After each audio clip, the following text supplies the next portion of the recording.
Assalamualaikum warahmatullahi wabarakatuh. Puji syukur kami panjatkan atas kehadirat Allah Subhanahu wa Ta'ala yang telah memberikan kami kesempatan untuk mempresentasikan hasil diskusi kami, dan tak lupa pula kita mengirimkan salawat menyertai salam atas junjungan Nabiullah Muhammad Sallallahu Alaihi Wasallam. Nah, langsung saja kami dari kelompok 4 ingin mempresentasikan hasil diskusi kami untuk memenuhi tugas mikrobiologi farmasi dengan judul fotosintesis dengan dosen pengampu Ibu Rahman Nur Anissa, SSI, MSI. Baiklah, perkenalkan, nama saya Sirina Dila. Di sini saya berperan sebagai moderator dan di samping sini ada nama-nama teman saya yang berperan sebagai pemateri. Nah, selanjutnya itu ada pengertian dari fotosintesis, di mana fotosintesis ini adalah proses sintesis karbohidrat menggunakan energi matahari yang ditangkap melalui reaksi kompleks dan melibatkan banyak molekul mikro dan makro. Nah, fotosintesis ini merupakan proses pembentukan karbohidrat dari karbon dioksida atau yang biasa disebut dengan CO2 dan air atau HO2 dengan bantuan sinar matahari. Nah, tumbuhan ini mampu melakukan fotosintesis karena mempunyai sel-sel yang mengandung klorofil atau zat hijau daun. Nah, energi cahaya matahari yang diserap oleh klorofil akan diubah menjadi energi kimia yang disimpan dalam bentuk karbohidrat atau senyawa organik lainnya. Untuk materi selanjutnya akan dia presentasikan atau dijelaskan oleh teman saya. Terima kasih. Baiklah, saya akan menjelaskan materi selanjutnya, yaitu tahapan fotosintesis. Tahapan fotosintesis dibagi menjadi dua. Yang pertama yaitu reaksi terang. Reaksi terang ini merupakan reaksi yang membutuhkan sinar matahari. Kemudian tahapan yang kedua yaitu reaksi gelap. Reaksi gelap ini merupakan reaksi yang tidak membutuhkan sinar matahari. Selanjutnya saya akan membahas pada gambar tabel. Dilihat dari tempatnya, ruang gelapnya itu gerhana, sedangkan ruang terangnya itu stroma. Kemudian dilihat dari sumber energi, ruang terangnya itu cahaya atau matahari. Kemudian ruang gelapnya yaitu ATP dan NADPH2. ATP ini adalah singkatan dari adenosin trifosfat. Adenosin trifosfat ini merupakan molekul berenergi tinggi yang digunakan pada makhluk hidup. Molekul ini juga merupakan sebagai molekul paling penting dalam biologi sel pada makhluk hidup. Sedangkan NADPH2 ini merupakan pembentukan reaksi terang, di mana cahaya matahari ditangkap oleh klorofil yang digunakan untuk memecahkan air menjadi hidrogen dan oksigen. Peristiwa ini disebut sebagai fotolisis atau reaksi terang, di mana H2 yang terlepas akan diikat oleh NADP dan terbentuklah NADPH2. Selanjutnya yaitu tabel yang terakhir, dilihat dari hasilnya, di mana ruang terangnya yaitu O2, ATP, dan NADPH2, sedangkan ruang gelapnya yaitu karbohidrat. Baiklah, saya akan melanjutkan materi tentang bagaimana proses fotosintesis berlangsung. Jadi, di dalam tumbuhan terdapat karbohidrat diubah menjadi protein, vitamin, lemak, atau senyawa lain. Senyawa-senyawa organik ini dapat dimanfaatkan oleh tumbuhan itu sendiri dan dapat dimanfaatkan oleh manusia dan hewan herbivora sebagai bahan makanan. Fotosintesis dapat melibatkan banyak reaksi kimia yang kompleks. Jadi yang pertama itu, proses fotosintesis memerlukan bantuan dari CO2 atau karbon dioksida dan H2O atau air. Nah, CO2 ini berasal dari mana? Jadi CO2 ini berasal dari atmosfer, seperti dapat berasal dari udara dan dapat berasal dari kendaraan bermotor dan lain sebagainya. Sementara itu, air berasal dari tanah melalui akar tumbuhan, tepatnya pada pembuluh xilem, di mana akan menyerap air dan unsur hara dari dalam tanah ke seluruh tumbuhan. Makanya dapat disimpulkan bahwa CO2 dan H2O itu adalah substrat dari proses fotosintesis. Di sisi lain, fotosintesis terjadi karena adanya bantuan dari cahaya matahari dan klorofil yang berasal dari daun tumbuhan. Setelah itu hasil dari fotosintesis ada C6H12O6 atau glukosa dan O2 atau oksigen. C6H12O2 ini adalah produk dari reaksi gelap dan O2 ini adalah produk dari reaksi terang. Setelah itu, glukosa yang dihasilkan akan diedarkan ke bagian tumbuhan pada akar dan batang serta keseluruhan tumbuhan. Makanya glukosa itu kan zat makanan, jadi dapat dikonsumsi oleh manusia dan hewan melalui biji-bijian dan buah-buahan. Sementara itu, oksigen dilepas dan akan digunakan oleh organisme heterotrof seperti manusia dan hewan melalui adanya tumbuhan. Selanjutnya saya serahkan ke pemateri berikutnya. Baik, perkenalkan nama saya Nurul Faiza Dwi Utami. Di sini saya akan melanjutkan dari materi sebelumnya. Jadi selanjutnya yaitu syarat-syarat proses fotosintesis. Yang pertama yaitu karbon dioksida atau CO2 diambil oleh tumbuhan dari udara bebas melalui stomata atau mulut daun.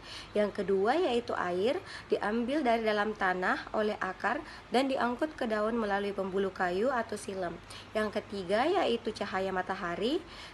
Dan yang keempat yaitu klorofil atau zat hijau daun sebagai penerima energi cahaya matahari untuk melangsungkan proses fotosintesis.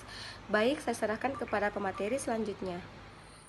Bismillahirrahmanirrahim. Selanjutnya itu pemanfaatan fotosintesis sebagai berikut.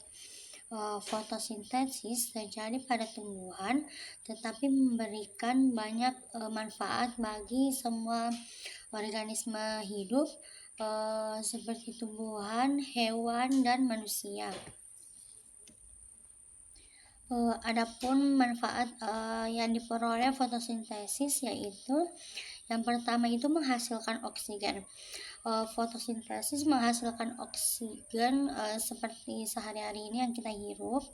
Yang kedua itu menghasilkan cadangan makanan disimpan dalam bentuk buah-buahan maupun umbi-umbian.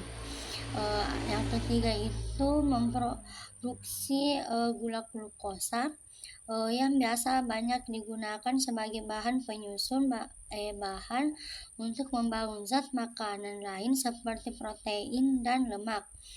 Yang keempat itu mengeluarkan racun reaksi fotosintesis, juga membantu membuang racun berbahaya. Yang terakhir itu meningkatkan kelemahan fotosintesis, memperoleh dan melembabkan udara. Sekian. Baik, selanjutnya ada faktor-faktor yang mempengaruhi fotosintesis. Jadi, faktor yang mempengaruhi fotosintesis itu ada 6. Yang pertama adalah cahaya matahari. Jadi, cahaya matahari ini merupakan salah satu faktor yang mempengaruhi fotosintesis. Berdasarkan sifatnya, cahaya matahari terdiri atas 3 aspek. Yang pertama ada intensitas cahaya, yang kedua adalah panjang gelombang, dan yang ketiga adalah lama penyinaran. Yang pertama adalah intensitas cahaya. Jadi, intensitas cahaya ini merupakan faktor yang paling berperan dalam proses fotosintesis. Semakin rendah intensitas cahaya, maka proses fotosintesis juga akan semakin lambat. Yang kedua adalah panjang gelombang. Jadi panjang gelombang ini ditunjukkan dengan spektrum warna. Adapun jenis warnanya itu ada warna kuning, hijau, kemudian merah, ada jingga dan warna biru, di mana masing-masing spektrum warna ini mempunyai peran dalam laju fotosintesis. Kemudian aspek yang ketiga itu lama penyinaran. Jadi di beberapa belahan dunia terdapat suatu bagian yang penyinaran cahayanya itu mencapai 12 jam dalam sehari, sehingga pada waktu tersebut proses fotosintesis terus dilakukan. Namun tidak semua cahaya yang sampai ke permukaan bumi itu dapat digunakan untuk sebagai bahan dalam fotosintesis. Namun ada jenis cahaya tertentu tertentu yang digunakan dalam proses fotosintesis biasanya itu disebut sebagai sinar atau cahaya tampak dengan panjang gelombang 40-70 nanometer. Kemudian ada faktor yang kedua itu konsentrasi karbon dioksida. Jadi karbon dioksida ini merupakan bahan baku yang digunakan dalam proses fotosintesis. Karbon dioksida ini termasuk ke dalam faktor eksternal yang dibutuhkan untuk proses fotosintesis. Namun ketersediaan karbon dioksida di atmosfer itu hanya sekitar 0,03%, sehingga tumbuhan akan bersaing untuk menarik atau menyerap karbon dioksida ini untuk melakukan proses fotosintesis. Sehingga semakin tinggi konsentrasi karbon dioksida di udara, maka laju fotosintesis juga akan semakin meningkat. Kemudian faktor yang ketiga itu ada ketersediaan air. Jadi air ini merupakan faktor yang berperan dalam proses fotosintesis. Jadi air ini juga merupakan bahan baku dalam proses fotosintesis sama dengan karbon dioksida, sehingga sama seperti karbon dioksida, semakin tinggi jumlah air maka laju fotosintesis juga akan semakin meningkat. Kemudian faktor yang keempat itu ada suhu. Jadi setiap tanaman mempunyai suhu yang berbeda, suhu optimum yang berbeda dalam melakukan fotosintesis. Ada 3 jenis suhu, ada suhu minimum, suhu optimum, dan suhu maksimum. Kemudian yang kelima itu ada kandungan klorofil. Jadi kandungan klorofil atau zat hijau daun ini merupakan pigmen yang terdapat dalam kloroplas daun.